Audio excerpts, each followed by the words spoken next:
world. Now, to some extent, that's true. Certainly when it comes to prosperity. Regardless of where one lives today, in the vast majority of the globe, the world has greater wealth than it did when we were growing up. But many of the assumptions that were made about what improved economic growth around the world would do in terms of liberalising autocratic states proved to be absolutely false. These were well-intentioned assumptions. In the West, we thought that if we traded with countries that didn't have political systems like our own, that didn't enjoy the freedoms that we enjoyed, that prosperity would lead to the outbreak of liberal democracy, and that would be the natural extension of things. This was a flawed assumption. It never happened. And what's most interesting about that is it was never going to happen. I think the West arrogantly thought, with good intentions, that its ideology would overwhelm that of other countries who lived under autocratic regimes. And that hasn't been the case. And as a result, we now find ourselves in a very different world, a world that I call a post-globalisation era. And where once before we were quite happy to see the proliferation of various cooperative arrangements between countries around the world, and to see globalisation, see global trade flourish, that has all changed. And so we have returned to a period of polarity. We have returned to a period of apex power, if you like, major power rivalry. And that environment is dominated by two dominant powers, the United States and the People's Republic of China. But before we go too quickly into the comparisons with the Cold War rivalry between the US and the Soviet Union, I think there are some very obvious differences. And those differences are not the least the level of interconnectedness that already exists between these two major polar powers. There was limited economic engagement between the two spheres during the Cold War. And if anything, the economics were weaponised in that Cold War to win it, particularly out of the United States. These days, engaging in that type of activity can lead to some significant economic self-harm as you extract yourself from the numerous engagements that there are, the level of trade between the United States and China alone, let alone when you start to contemplate the levels of investment and interconnected supply chains and all of these sorts of things, I think highlight why this period is far more complicated than, frankly, the last period of global power rivalry. And so that creates challenges for countries all around the world to negotiate with in this new paradigm. The first thing to understand about it is that it exists, that we cannot continue to operate in the fantasy that we live in that post-war globalisation period, and that we can engage in the way we did before without risk and without consequence and without pricing and taking account of the cost of continuing to go down that path. A good example of that is when I just saw a chart this morning, which had always been my instinct, but which charted who benefited most from globalisation. And it's a very big chart, and on the top of that chart is China, and almost on the bottom of that chart is the United States. And that pretty much tells the story of why you're seeing the changes taking place in the United States today, both in terms of their outward look on the world, their security look on the world, their view on the economy. You only have to switch on the television to listen to what's being said at the Republican National Convention. You get a pretty good sense, fairly quickly, about the sense of Americans today, from my observation, who feel very differently about what the last 30 years has produced for them as opposed to what has been produced in other places. So the first thing to appreciate as you seek to negotiate a path through this new world is to know that it is different. One of the things I often saw when I was Prime Minister in my own country was a reticence to come to terms with this, to wish that things could go back to the way they were in the 90s, times like that, where there were no obstacles and you could go and you could trade and you could do business and this could all take place. Well, it doesn't work like that anymore, and in fact there's great risk in doing so. When you look at the level of bifurcation that is actually occurring, for example, when you've seen direct foreign investment into China fall off a cliff, where you've seen the retreat of investment capital, where you've seen investment banks whose fees used to be dominated by what the returns of what they were seeing in the Chinese economy. Today they're not seeing that. You see others in North Asia who have de-risked their supply chains, and their manufacturing today in China is about producing for the Chinese domestic market, whereas once it was used to produce to be an export hub for the rest of the world. So the bifurcation is occurring. The de-risking is taking place, and we are seeing the world retreat back into these two spheres. And so I describe them as spheres because there are many concentric rings that sit around the two powers that summarise this environment. And various countries, whether it be Australia or Sri Lanka or India or indeed Iran or others, or Russia, sit in various places along this spectrum. It doesn't mean that none of these countries do anything with each other. They do, and they will continue to. But there will be a filter placed across that engagement, which is very much determined by geopolitical risk and security issues. And increasingly, that will be priced, and increasingly, capital, as well as security and politics, diplomacy, will be directed by what that filter reads out. Supply chains recast, investment channels reapplied. Now, over that period of 30 years, one thing that did happen was an increasing confidence, and this isn't a bad thing, quite the opposite in many ways, I think. An increasing confidence amongst the developing world that things didn't just have to be as the world used to tell them it had to be, in the place that they would occupy in the global economy. And I think that has created over time an assertiveness and a confidence, which is not a bad thing at all. And that is something for more established, longer-term advanced economies to come to terms with and to engage with and work with.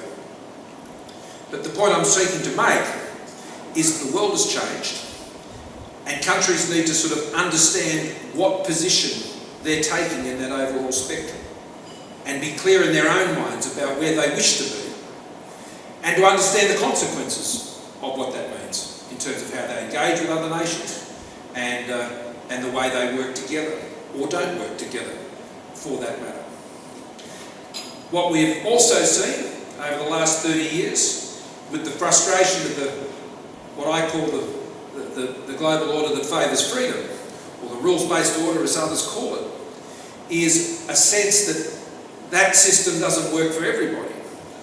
And that system requires some modification and change to better reflect the aspirations of all nations around the world.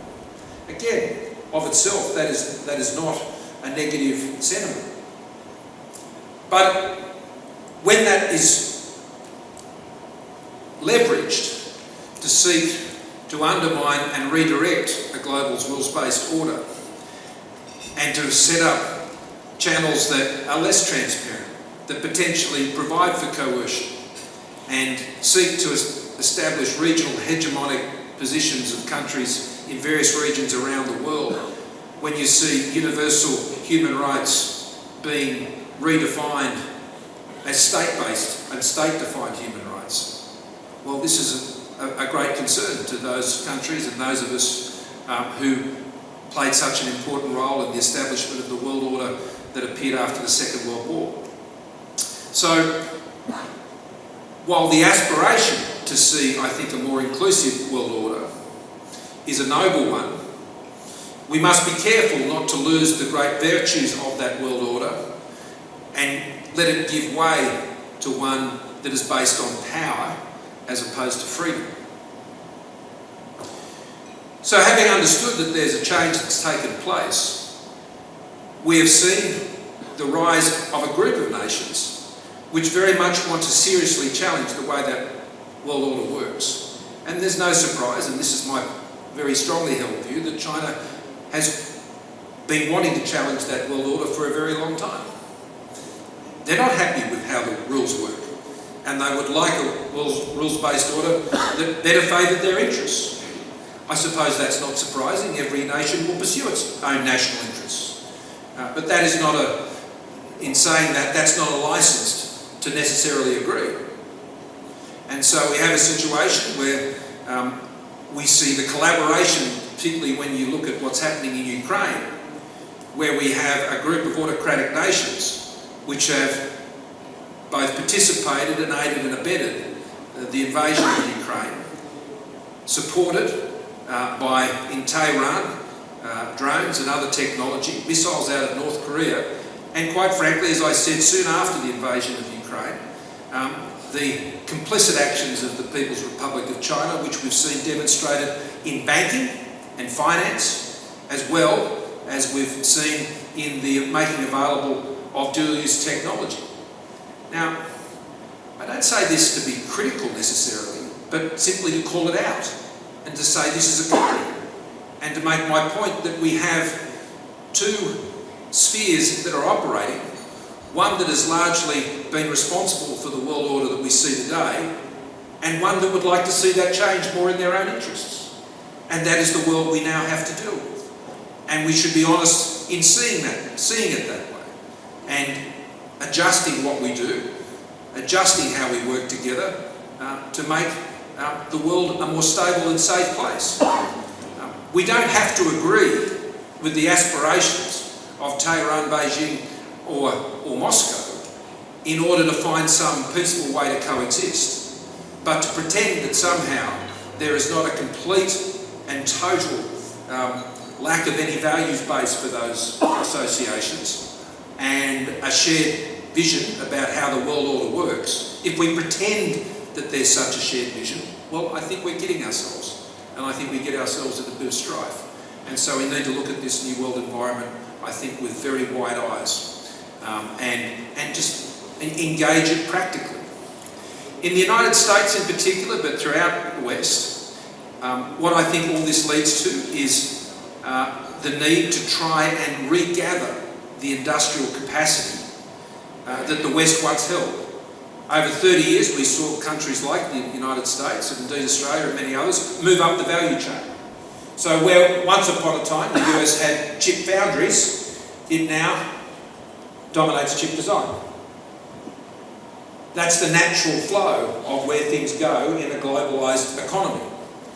But in the process, the industrial capability of Western countries was transferred to developing countries. Now, that is also the natural thing that occurs in a globalised economy.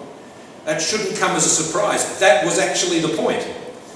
But now, when we've realised that the world didn't change in the way we thought it would, Western developed economies have left themselves quite thin on the ground when it comes to their industrial capacity and are looking to rebuild it. And it's very important for security reasons that they do. Now, Australia is an open free trading nation. We are passionate free traders, as Sri Lanka should be and is, as Singapore is, as New Zealand is, as many countries are that have limited size of their domestic markets and make their way and lift their standard of living by engaging with the rest of the world. But in a country of the size of the United States, they are an economy which has a very large domestic market.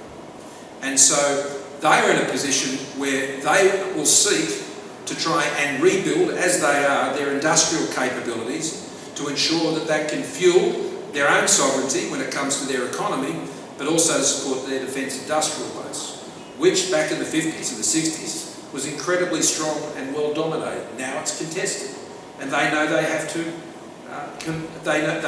Now have to deal with a near-peer rival who is moving very quickly.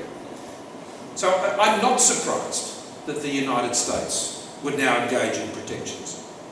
That doesn't mean Australia should. It doesn't mean Sri Lanka should. But I understand why the United States is. I understand why other nations are. As an economist, it doesn't leave you with the most comfortable of feelings. but an economist today that doesn't understand that geopolitics has much to do with economics as it does with global politics and global strategy, well, you're missing the point. These things are now intertwined in a way which they probably haven't been for a very long time. And a fair bit of the work I do these days is working with corporates and institutional investors and helping them understand their risk and being able to price that risk. I mean, if Australian companies had priced the risk of the ability for trade to be shut down with China, or the student market turned off, or our wine market being turned off, or our tourism market being turned off, I'm not so sure, had that risk been priced, that we would have seen that relationship develop in the way it did. It developed under a different set of assumptions, and those assumptions are now recalibrated.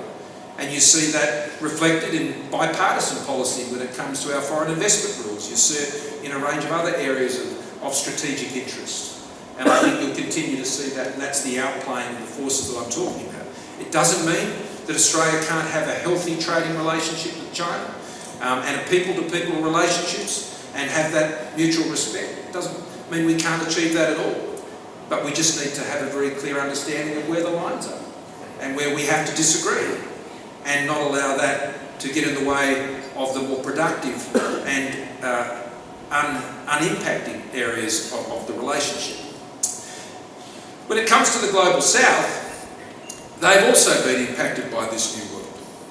And the global south, for which there are many competing leaders, and that's fine, that's the nature of things. The global south is not necessarily connected to either of those spheres, and frankly, nor does it have to be. But what it does have to do, in my view, and I always used to encourage those countries, particularly around Australia, they do need to protect their sovereignty. They do need to protect their agency. And they do need to ensure that whatever arrangements they enter into, be it trade, security or otherwise, that they are interests that serve their national interests and protect their sovereignty, and do not reduce their choices and do not create obligations upon them which limit their options, and to not be coerced or leveraged. Now, that should apply as much to dealings with one sphere as it does to the other. From an Australian perspective, we have always sought, in the work that we do with our overseas development assistance and otherwise, particularly our own region, simply to promote the sovereignty and integrity of the nations that surround us. We want to see them successful. That doesn't mean we want them to sign up to our particular view of the world or the particular relationships that we have with the security bent to them. They don't have to become a partner of AUKUS, they don't have to become a partner of the Quad, but they can certainly engage with it. They can certainly partner with it to the extent that that sits well with their national interest. So in the global south, I think we see when you take out the major powers, and what you want to try and do, and I think countries like Australia try and do, is empower those, like Sri Lanka in particular, to be able to realise what their full potential is, and to help them navigate that pathway in what is a much more complicated world. The final point I'd make is an economic one, and that is the impact of the post-pandemic global economy. And we see this writ large in, not just in liberal democracies. Every election that you've seen lately has not been an expression of major shifts in ideology, even though you would have read that from many commentators. Oh, the far right have taken over Europe, or the far left have taken over Mexico. No, that's not what's happening. What's happening is incumbents in countries that are going through cost of living crises, with populations that are feeling the pain, are reacting against their incumbents. And in some cases, those incumbents are from the left, and in some cases, those incumbents from the right. When I heard that there was a conservative revolution going on in Europe, I thought, well, they clearly now must have got over the fact that the UK is not part of Europe, because there's certainly not a conservative resurgence going on in the UK. But in both cases, there were reactions to incumbent governments, and in some cases, that even goes back through through COVID. Post-COVID, as I was discussing with President Trump a few months ago, COVID came for pretty much every government that was in power at the time eventually. And it didn't matter what side of politics you were on. Jacinda Ardern and I were on different sides of politics, but eventually came for both of us too. COVID was a disruptive time that I think people have wanted to put behind them and to move on, and I understand that. But what it did to the economy post-COVID was produce an inflationary effect of the very necessary measures you had to do to get your economy through, which was going to have an afterburn which impacted inflation in the economies, which has driven up interest rates and has exacerbated the cost of living issues, whether that's here or anywhere else. And those economics have very real implications on the ground, and they also can impact very seriously then on the choices that nations are making. We're seeing that take place right now in the United States. I mean, there are a lot of people saying what the United States elections are about, but it's the same set of issues that the recent European elections are about, what the UK elections are about. I'm sure what the elections here are about.